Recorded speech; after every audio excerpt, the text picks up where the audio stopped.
Parles-tu français? Hablas español? Parli italiano? If you've used Babbel, you would.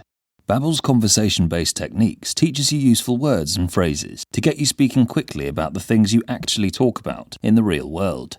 With lessons handcrafted by over 200 language experts and voiced by real native speakers, Babbel is like having a private tutor in your pocket. Start speaking with Babbel today. Get up to 55% off your Babbel subscription right now at babbel.com/Wondery. Spelled BABBEL.com/Wondery. Rules and restrictions may apply. Now, The Hunt Palmer Show. This is a catastrophe. You are now listening to The Hunt Palmer Show. Brought to you by Renaissance Homes and Pools on 104.5 ESPN Baton Rouge. That's what I wished for when I blew out my candle. Locking down the middle of the day, live from the Mercedes-Benz of Baton Rouge studios. This is Hunt Palmer. The floor is yours. Welcome in. Hunt Palmer coming to you from the Mercedes-Benz at Baton Rouge studio downtown in the capital city on this Wednesday. Means we're brought to you by Renaissance Homes and Pools. Got Jordan Kitchens, Cassie Spazzali back there on the ones and twos. Fired up. You're with us here about half the work week in the rear view mirror in 15 minutes. JD Pickell, host of the Hard Count on 3 Sports, with us in his normal Wednesday slot. Got a couple guests coming up in the second hour as well. Sonny Ship's going to join us an hour from right now. He's, of course, with the folks at 24/7. And LSU appears to be zeroing in on a quarterback in this upcoming class. That this group is going to be juniors this coming year, but for the following year.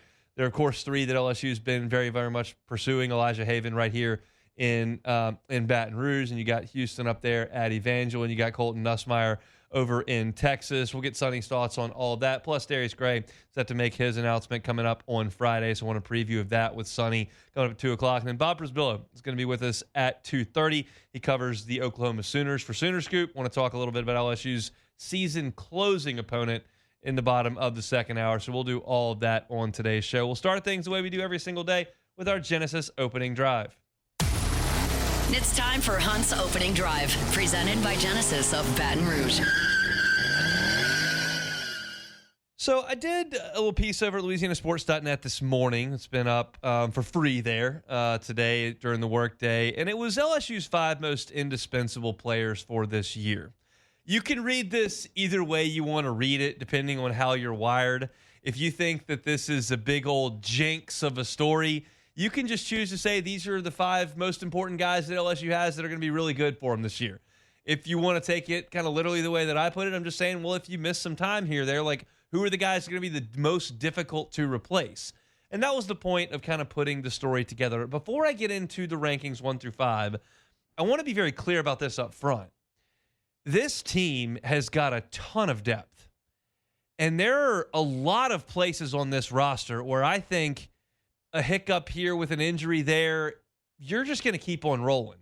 I don't think there's a single wide receiver that LSU just simply cannot replace on this team. I don't want to lose 3, but I don't think there's a single wide receiver that LSU just cannot do without. I feel the same way when you look at LSU at defensive end. Like, there are some different skill sets there. I think Patrick Payton and Jack Pyburn are a little bit different. I think Gabe Relaford's a little bit different. But I think you've got 4 guys there that you feel really good about. If one of them had to miss a month, like, you would be okay. There is depth like that all over this roster. There are a couple of places where I think there would be a pretty precipitous fall off, and that's kind of what I wanted to get into with the meat of this piece on LouisianaSports.net. Number 1 on this list is very obvious, but I am going to point it out. It is Garrett Nussmeier, the quarterback. There are very, very, very, very few teams in college football that can handle their quarterback going out. There are no teams in college football that return a quarterback who threw for more yards than Garrett Nussmeier last year. So this does not make LSU some sort of outlier. It doesn't make LSU have some sort of weakness at quarterback. In fact, you've got a guy as your backup that started 8 games in the SEC last year. That's pretty rare too. But I would suggest if Garrett Nussmeier had to miss 3 series, if he had to miss a week, if he had to miss a month, you would have to change the way that you run your offense. Michael Van Buren right now is not capable of running the offense that Garrett Nussmeier pilots to this point. You would have to change some things up to keep Michael Van Buren comfortable. That would be a huge drop-off in my estimation. That's the number one most indispensable player on this team is Garrett Nussmeier. And quite frankly, that's going to be the case for most of the teams you look at in college football. You lose your starting quarterback, you're probably in some trouble. But if you go to number 2, I gave this some thought, and I do know what the depth looks like behind him, but I'm not ready to explore it in full. That's Whit Weeks. Whit Weeks was second in the SEC in tackles last year. He's big. He's really fast. He's got good instincts. He's tough. His motor's high. He's a leader on the team. I don't really want to go out there with West Weeks and Tylen Singleton play in the middle of the defense. That's not something I'm super interested in at the moment. So to me, he comes up at number 2 on this list. I think Witt's going to have an awesome year. I am not concerned with the fact that he did not practice on Friday and did not practice on Monday. I truly think they're just taking it easy with him. He's a veteran. He's been now in this system with Blake Baker for a couple of years. I think that he's okay from that perspective. I think he's indispensable for LSU at this point in the middle of the defense. So Nussmeier at number 1, Whit Weeks at number 2. Number 3 is a newcomer. Number 3's never started a game at LSU, and I feel strongly about number 3. It's A.J. Halsey. A.J. Halsey is, in my estimation, a difference maker on this team in every sense of that cliche. I think he's going to make a huge difference in LSU's run defense. I think he's going to make a huge difference in LSU stopping the big plays. And I think he's going to make a huge difference making some plays on the football down the field. He led the Big 12 in interceptions last year.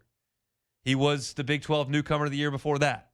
He was a stud as a freshman at New Mexico. If y'all saw this on Twitter, it's just a little interesting happenstance yesterday in the Palmer household. Myers on a bit of a kick where he wants to watch football highlights. So I put LSU YouTube highlights up on the TV, and he loves to watch them. And I put on Jaden Daniels highlights because it was a long video. You might imagine Jaden Daniels had a lot of highlights at LSU, and I've watched all these games from last year 50 times, so we just went to Jaden. And there's a portion of Jaden's first year as a starter where LSU plays New Mexico in Tiger Stadium. And Jaden runs 3 times in highlights from that game. Sorry, he runs 4 times. And 3 of those times he gets tackled by A.J. Halsey, who's a freshman. Complete aside there, not relevant to this conversation as we come into this season, but you get the picture. He is a guy who is a really good player at a position where LSU did not play well last year. So to me, yes, I know you've got Deshaun Spears right behind him. I know you've got Javian Toviano right behind him. I know you can still move Jordan Gilbert back from star to safety. It's not like LSU would be lost in the wilderness without one of its starting safeties, but I think A.J. Halsey's that good. So I have him at number 3 as in LSU's most indispensable players at this point. Number 4, this is a guy that Brian Kelly spoke about on Tuesday. Talked about on Tuesday.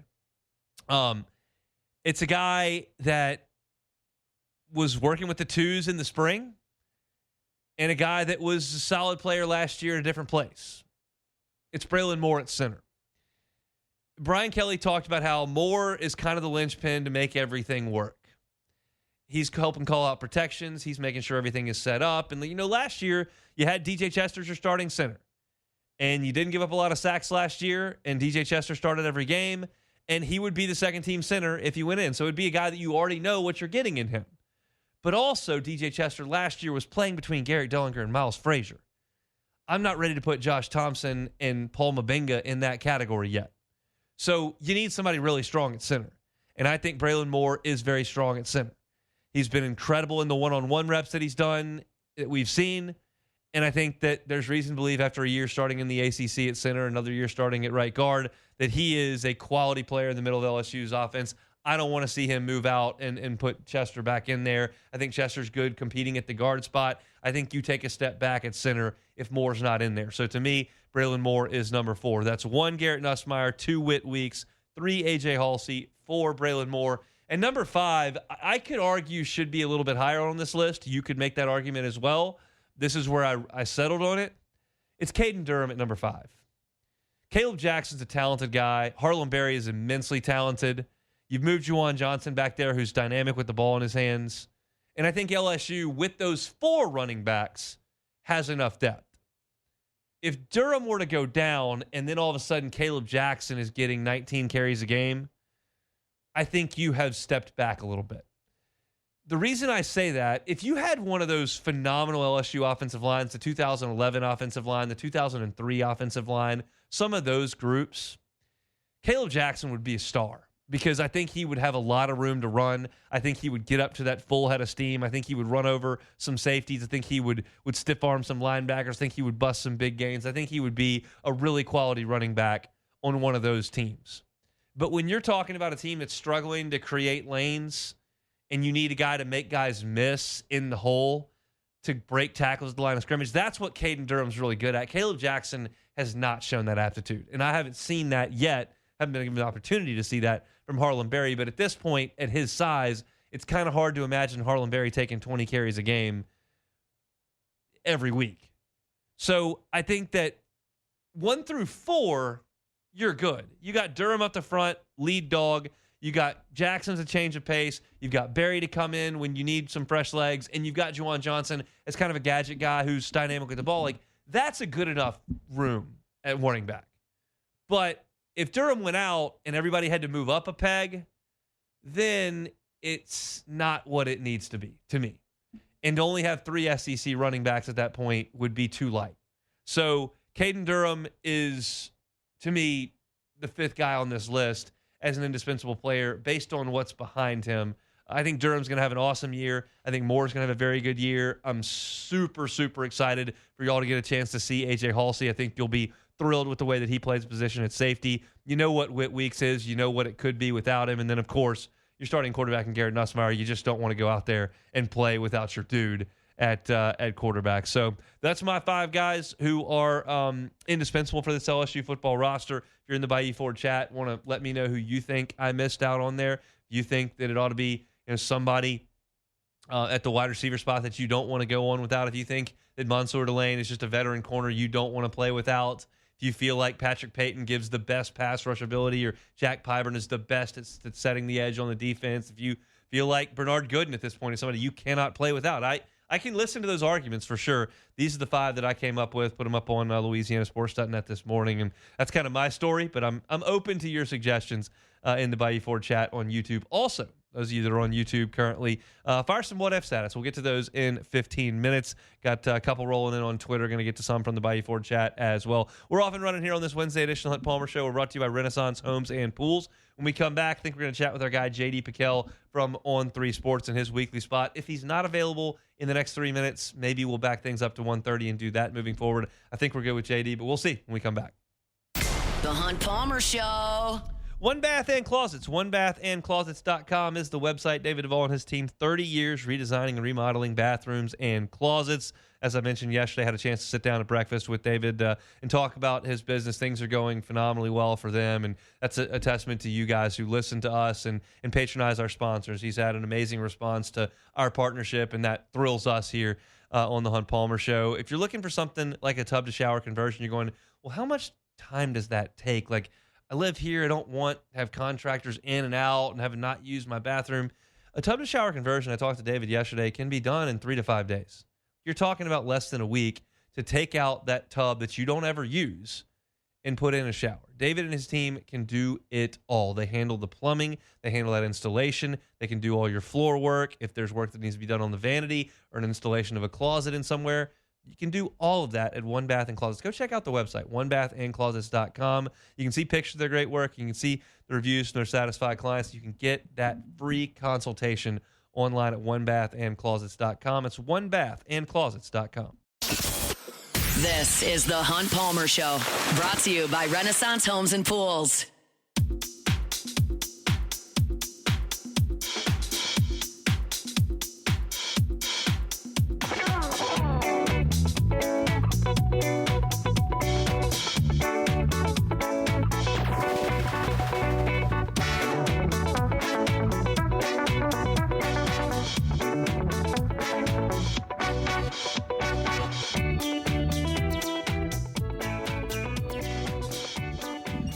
Wednesday shows brought to you by Renaissance Homes and Pools. Love telling you about Renaissance Homes and Pools. My guy Joey Blanchard been helping folks in the Baton Rouge area for a couple of decades. Dozens and dozens and dozens of folks in Baton Rouge have trusted Joey Blanchard and the folks at Renaissance Homes and Pools to put in the pool of their dreams. if you still want to make that happen.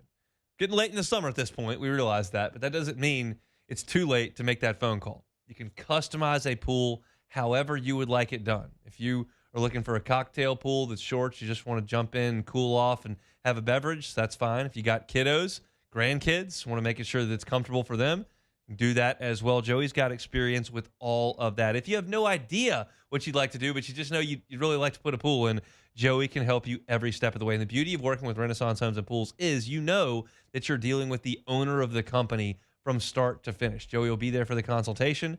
He'll be there for the dig. He'll be there for the filling and the finish of the pool of your dreams. Give him a call at his cell phone. It's 225-252-7745. It's 225-252-7745. It's Renaissance Homes and Pools. You can find them online at builtbyrenaissance.com, builtbyrenaissance.com.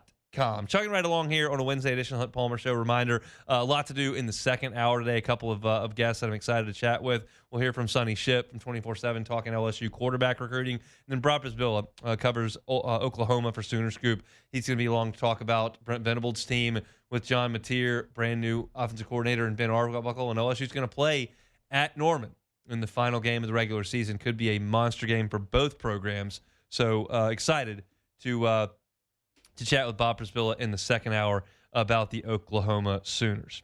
All right, we're going to talk to JD in 15 minutes. JD's just finishing up recording for their stuff. Probably going to bump his weekly back to 1:30 at this point. I think they're going to do that weekly, so that works for us as well. That means we'll just bump What If Wednesday up one segment. Let's do it now. Time, space, reality. It's more than a linear path. Where a single choice can branch out into infinite realities. Follow me and ponder the question,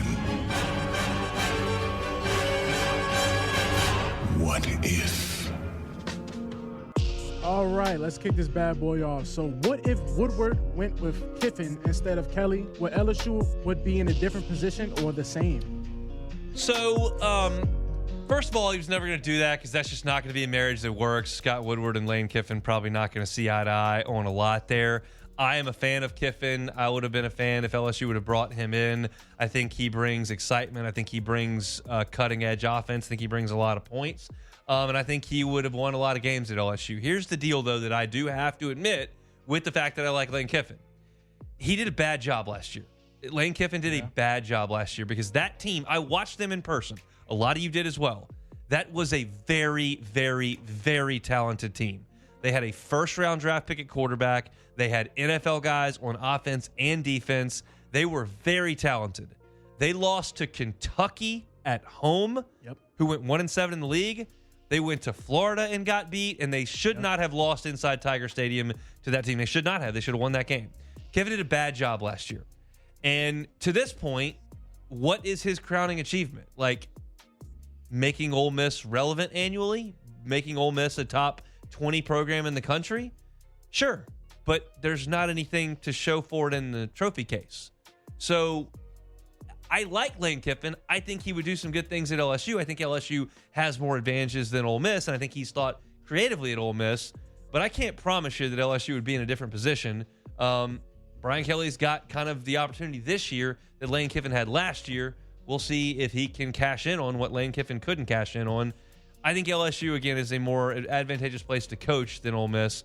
But I can't sit here and bang Lane Kiffin's drum too loudly because what am I banging about? Not a lot.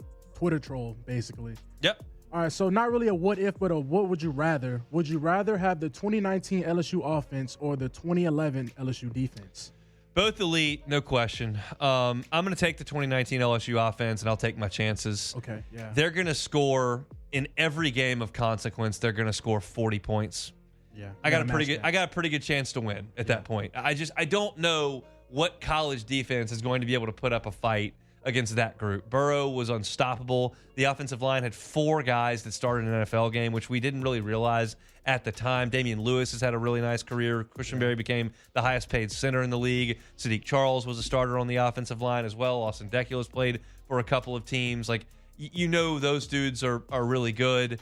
And then you've got maybe the 2 best receivers in the NFL now. You've got Burrow. Clyde was first-round pick. Y'all know this, the roster at this point. I just find it difficult to believe that team wasn't going to score 40 in any given game they played in. that gives me a good shot. Now, that 2011 defense, I like. I can still go up and down that defense. It was my first year, quote unquote, on the beat. I covered that team for BBI. It was awesome, and I loved watching that team. But I'll take an auto 40 and take my chances every week. Outscore us. That's how it should be. So, what if LSU would have gone with Jarrett Lee in the 2012 title game? We've done this one before. It's probably been well over a year. But I'm passionate about this answer. It wouldn't have made a difference. Jarrett Lee played against Nick Saban in 2008 and threw a bunch of picks. And he played against Nick Saban in 2011 and threw a couple picks. He was terrified of that pass rush and was not capable of processing information and getting the ball where it needed to go. It wasn't like, I mean, they had Ruben Randall, who was great, and they had freshman Odell Beckham, who was a good player. But they weren't going to just spread the field out and chuck it around with Jarrett Lee. He had 6 quarters and some overtimes against Alabama. I realized the first time was as a redshirt freshman.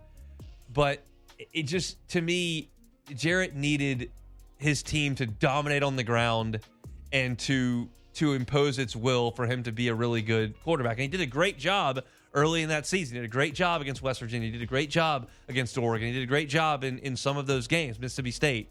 But when it got to the title game and LSU couldn't run the ball in Alabama, he wasn't going to get back there and let it rip. Like, candidly, the best option you probably had on that team if you wanted to move the ball was to put Zach Mettenberger back there, who had not played all year except the Northwestern State game, and try. It probably would have gone horribly wrong, but he was the most capable passer on that team. He was just buried on the bench and had never really played in college before. Long story short, it wasn't going to matter. LSU fans don't like to hear this, and I don't like to hear it or say it. Bama had a better team that year. McCarron was better than what LSU had at quarterback. The defenses were what and what, and LSU and Alabama had better coaching, much better coaching. So you were going to lose that game. You were fortunate, played great, got a couple of breaks, and won the game in Tuscaloosa. That should have been the end of the discussion. It wasn't the end of the discussion, but it wasn't going to change in the Superdome. I remember vividly, before that game, I was in the French Quarter with my parents at a tailgate party. I had my work clothes on, my backpack, ready to go to the Dome to cover the game. And one of my dad's buddies was talking to me like, "Oh, we're going to beat these guys." And I go, I remember this. It's burned in my brain. I go, I don't know how we're going to score. And we never did. I don't think that changes with Jarrett Lee. There are plenty of LSU fans that will go to their grave believing differently because that's a comforting thing to believe. I don't even come close to believing that. I don't think LSU would have scored in that game without the defense or special teams making a play if they played 8 quarters. It just wasn't going to matter. 8 quarters. Well, if I'm not mistaken, wasn't Kirby Smart the defensive coordinator for Alabama that year? He was. Oh, yeah. We wasn't scoring at all. So what if you had to ask one question to any LSU coach, former or present, and they had to give you an honest answer? You know, what if? What is Oh, man, that's really tough. I haven't given that any thought. You know, I would like to ask less about the offense. Probably that's the first thing that comes to mind. Yep. I don't have a burning question on LSU basketball. And then baseball. I mean, I've watched a lot of LSU baseball, and I feel like Jay Johnson and Paul Maneri, the guys that I've watched since I moved to Baton Rouge. Paul Maneri's first year was my freshman year at LSU. I feel like they're pretty truthful with their answers. There's not a lot of mystery there. So I think it probably revolves around less on the offense if I've got to ask one question and he's got to give a truthful answer. I'm petrified as to what that answer would be. Oh, man. But I think that's probably the answer. If I had to ask, I would ask Les Miles, what did you see in Jamar Chase that you wanted him to play cornerback and not receiver? No, that's what I really want to know. Hey, 6'1", agile, and look, LSU was great on defense back then. Might have been a hell of a cornerback. Look, I get it, cornerback receiver, but I played against Jamar in high school, and he was one of the greatest athletes I've ever seen at receiver. So I just don't know what Les Miles saw in that, but that would be my question I had to ask him. That's it for What If Wednesday. Had one via text that just rolled in from Jean-Pierre Chase. Said, what if Oklahoma State makes the field goal and wins that game and plays LSU for the Natty instead of Alabama? Well, that's in the same vein as that previous discussion, despite what Mike Gundy has to say in Stillwater. That would have been an absolute blowout. It would have been 45-20. It would have been a very comfortable fourth quarter for LSU. They would have annihilated them like they annihilated a really good offensive team in Oregon, like they annihilated the Orange Bowl champs in West Virginia, like they annihilated a really talented offensive Arkansas team that came to Tiger Stadium. LSU would have destroyed that Oklahoma State team. LSU and Bama were running laps around the field that year. It's beyond an argument. Mike Gundy would sit here, and a lot of Oklahoma State fans keep saying Oregon State. Oklahoma State fans would like to believe that, kind of like LSU fans would like to believe if they changed quarterbacks in that game, it would have gone differently. Yeah. Oklahoma State was just like that Oregon team, was just like that West Virginia team, was just like that Arkansas team. They were a high-flying offense that was weak at the line of scrimmage and couldn't play defense, and LSU would have annihilated them with as physical as they were and as many pros as they had on defense. Yes, they would have completed some passes. Geno Smith completed some passes. Oregon scored some points as well. Arkansas got a 14-0 lead. That happens, but that team was inevitable against reasonable opposition, and they would have just wiped the floor in the Superdome with Oklahoma State. That's just, no one would ever stand here and convince me otherwise. And I think anyone that's listening to this feels the exact same way. So we can kind of put the 2011 season to bed here with it was a significant amount of what ifs on the 2011 season. But we'll put that aside. We'll chat with JD Pickell when we come back. The Hunt Palmer Show. Genesis of Baton Rouge, genesisofbatonrouge.com is that website. Every car that is on the lot is online at Genesis of Baton Rouge. When I say Genesis of Baton Rouge, you should think luxury because it's a luxury brand of vehicles. It's a luxury experience. It's a staff that's going to treat you that way when you're on the lot. And you don't even have to be on the lot. The beauty with Genesis is they'll do things remotely. If you need to test drive, but you can't make it to Airline at Pickell, that's fine. They'll come to you. One of their brand ambassadors will get you behind the wheel, take you around, lunch break, at home, whatever the case may be. When you make that purchase, you don't have to go sign paperwork at the dealership. They've got digital delivery. They've got e-contracts, all that. They can do it. They can come to you. And then once you make that buy, you don't have to go get your maintenance done on site. They'll come to you, valet maintenance for 3 years. They'll come in, they'll take your car back, they'll do the oil change, they'll do the air filters, they'll do all that, and then they'll bring it right back to you. And while they're doing it, they'll give you a loaner. That's the degree of service and the degree of convenience you're dealing with when you work with the folks at Genesis of Baton Rouge. Highly recommend you go see them, Airline at Pickell, but always remember the entire inventory is online at genesisofbatonrouge.com, genesisofbatonrouge.com. You're listening to The Hunt Palmer Show, brought to you by Renaissance Homes and Pools.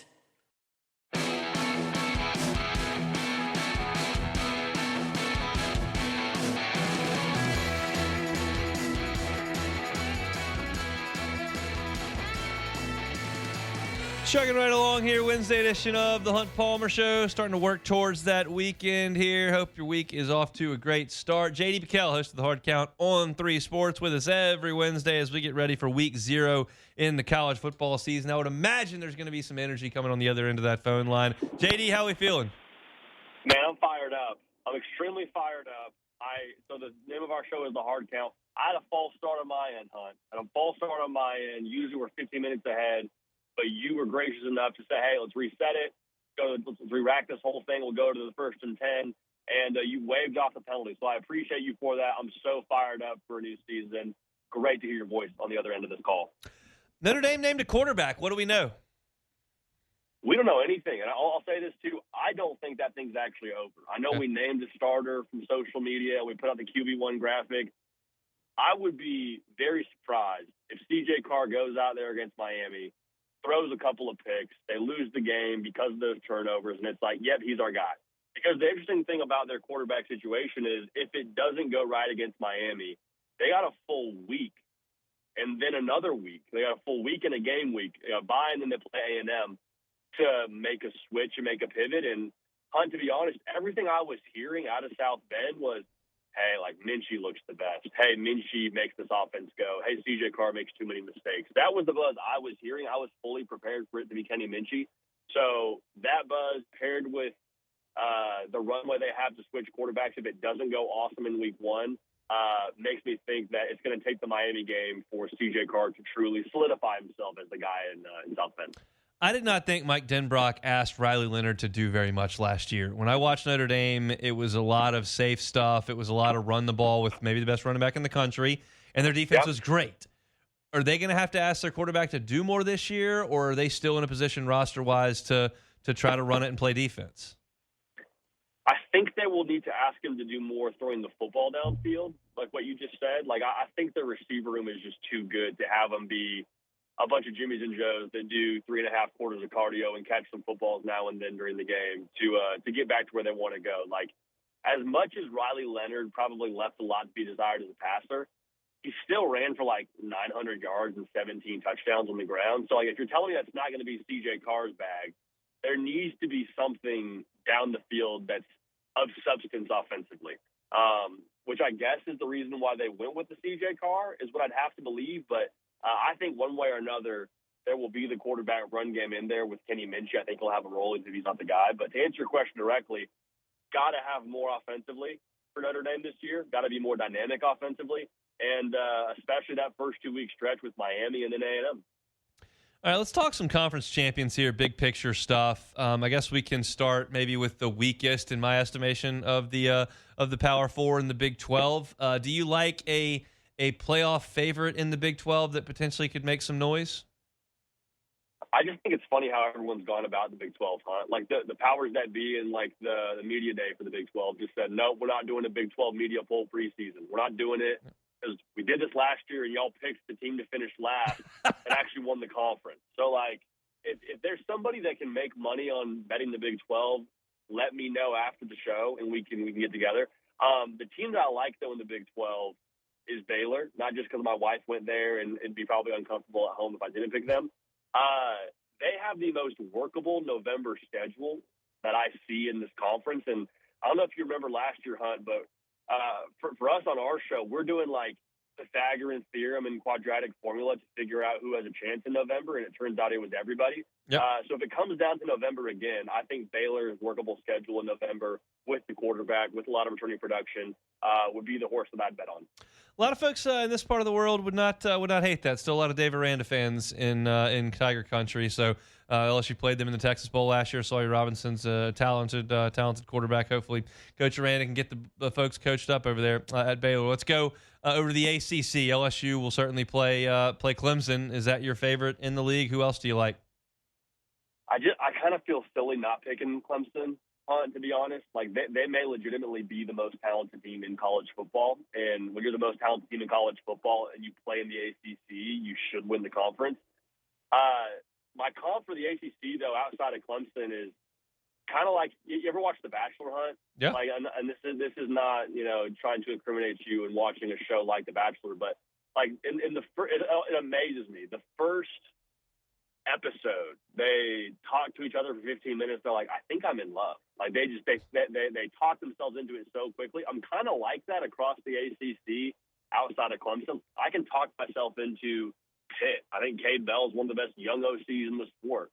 They were like 7-3 with Eli Holstein healthy, their quarterback a year ago. I can talk myself into SMU. So a lot of teams I can talk myself into, but I think stars matter too much, and the teams that have recruited the best and have the best rosters are Miami and Clemson. And I think those are the two teams that play for the title, and I think Clemson wins the conference. How do you feel about Carson Beck? It's interesting because the national perception of him and his statistics don't really match up. Where do you lean on that? I lean on it more being a Georgia problem than a Carson Beck problem that Carson Beck played a role in. I mean, leading the country in drops, everyone beat that stat to death, but I mean, that poor horse will do it one more time. You lead the country in drops, and you can't run the football. It's a lot harder for me to point the finger at the quarterback and say, hey, this is on you. Now, I think he did not handle the lack of complementary pieces around him all that well.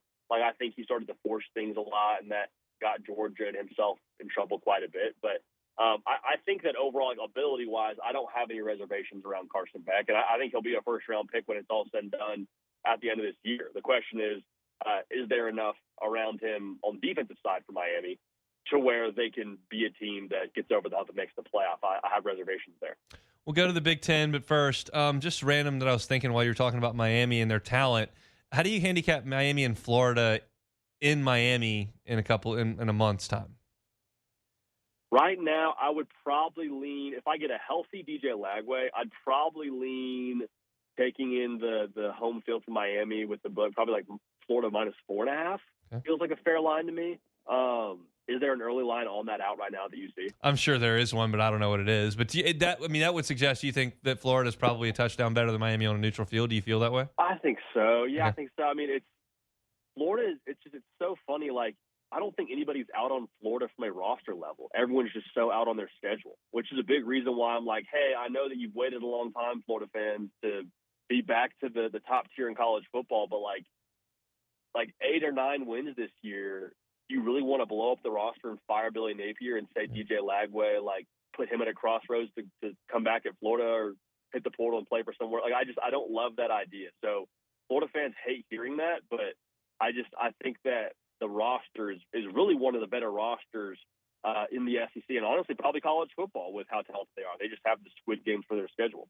We talked a little Big Ten last week. Oregon ran the table last year. They got some turnover, especially at quarterback.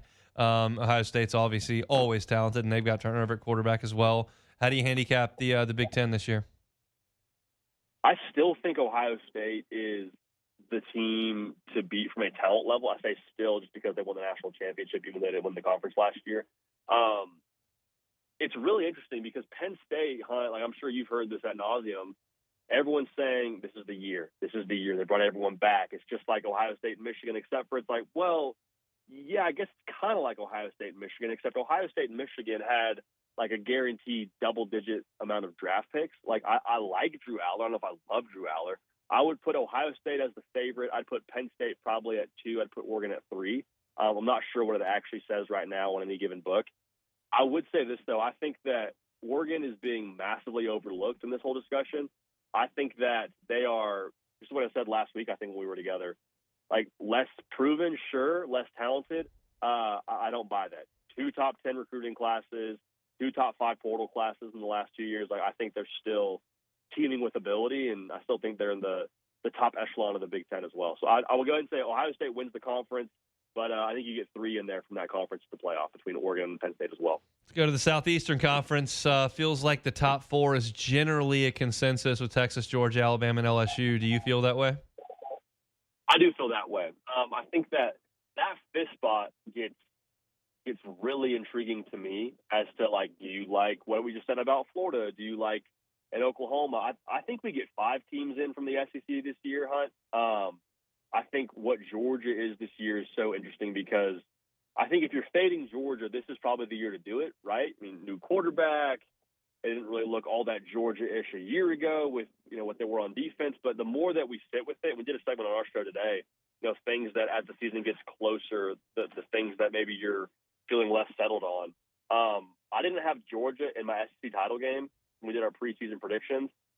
I mean, they've played it in 7 of the last 8, yeah. One being during COVID. And like, am I really thinking that a Kirby Smart football team that's got a chip on their shoulder, that's got all that talent, like they're really not going to play for the conference title? I mean, I'm living with my pick of LSU over Texas, but just not even having Georgia in that game feels a little bit dangerous. I like to live dangerously, but that's kind of how I feel right now. You're still way heavy on the home team here in LSU. You want to elaborate on that one more time before we get to Clemson prep next week? Well, I just want to make sure that I'm invited back on this show. I think that was the contingency. Was I got a call from you and Matt on a group call and say, hey, you can come back on the show if you're high on LSU. I really, and that's one thing. The longer I sit with that, the better I feel about that. Honestly, like you would think you kind of get cold feet coming into the season and getting closer, but like, man, the way the defense is sounding like it's looking during fall camp with the ability and the depth they have on the D line. I mean, the overall speed they have on that side of the football. Like there's so much about LSU that is not things that like any LSU fan doesn't know, but just when you add them all together and you compare it to the rest of the landscape, just feels like a really high floor with a proven quarterback. So I'm all in on LSU clearly, and tell you what, if this Jenga tower comes crashing down, there will be, I think, few people outside of myself that have as much LSU Kool-Aid spilling all over themselves. You certainly do. We'll see how things go in 10 days. It's going to be a wild night in Clemson. Farmageddon coming up week 0. I know you'll be locked in. Ireland, what you got? I'll take K-State in this one. I mean, Iowa State, they lost not 1 but 2 1,000-yard dudes. I worry about that. Avery Johnson, it's not just the lettuce for me, huh? You got the flow out the back of the helmet, which you know I'm a big fan of. But, I think it's all the other pieces with Kansas State that makes me think there's more ways for them to win. Iowa State, this is the stat for me. They gave up 5.5 yards a carry last year. Maybe you fix that this year. Do you fix it in the international waters on a spot with a Big 12 opponent with a dynamic quarterback and great running back? I don't think so. I'll take K-State to win and cover. Week 0 coming up on Saturday. A week from now, JD will be with us, and we'll be talking about Week 1, LSU and Clemson, Ohio State and Texas, and a whole board of college football action. We made it through the offseason. Congratulations, sir. We'll talk to you next week. Hey, congratulations to you. We made it. I love you. I'll talk to you next week. That's JD Pickell, host of the Hard Count on 3's YouTube channel. Check him out wherever you find your podcasts, as well as there on YouTube. He's with us every single Wednesday. Appreciate a little bit of his time. All right, Ryan Leaf spoke to LSU's roster over the weekend. And I have some thoughts on one of the things he had to say. So we'll talk about that when we come back. The Hunt Palmer Show. This is the Hunt Palmer Show, brought to you by Renaissance Homes and Pools.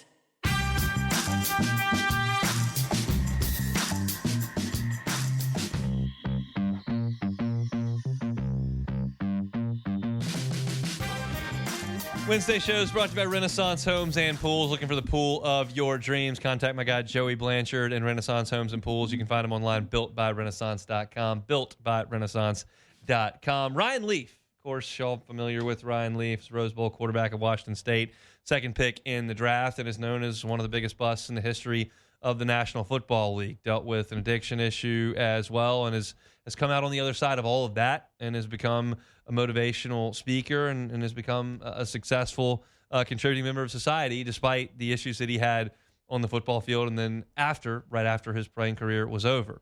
And he spoke with the team, and I think it's a great message that he shared, and LSU shared a significant amount of that message on its social media. There was one thing that I caught in his talk with the team that was shown on social media. And I will suggest that this might be a little bit of an overreaction, but I noticed it, and I wanted to talk about it on the show. So I'm going to have Cassie play this video. This is Ryan Leaf speaking to the team, and after you hear this soundbite, I'm going to bring up the one little part that I caught that resonated with me and made me go, oh, really? We'll talk about that. This is Ryan Leaf with LSU over the weekend. I felt like I controlled everything, everybody. And as a quarterback, you almost feel like you can. You walk into a huddle, you look in the eyes of 10 other men, you look at the teammates around you, and you're committing to them to what you're going to do, and you have to feel like you control stuff. But I'm telling you right now, as my little 7-year-old son said on that video, there are only 3 things you can. That's it. I've looked, I've studied, I've tried to find the other ones. You can't. You can only control your attitude, your behavior, and your effort. And guess what? You may do all 3 of those things amazingly, like the best in the world, and you still may be second string. When you wake up in the morning, you can choose to be happy, regardless of situation. You wake up, you choose what your day's going to look like. I don't care what happened last night. And I'm telling you right now, that defense was physical as last night, weren't they? They got after it. And when you woke up this morning, what was the intent? Offense? Was it put your head down, drag your head? Or was it like, let's get better? That's your choice. It's up to you. If your attitude is good, your behavior will follow. If your attitude is good and you are... All right, that's Ryan Leaf talking to the team. And I wanted to play the extended bite because I didn't want to just grab the little part. But he's talking about your attitude, your effort, your response to how things go and how you control that. And then he, unprompted, he's not listening to me. He's not reading my practice reports. He's not listening to Matthew Bruni and Bryce Kuhn over at On 3. He's not reading The Advocate every day. He's not listening to Are You Serious Sports. Like, he's not paying attention to LSU at all. He watched one practice, right?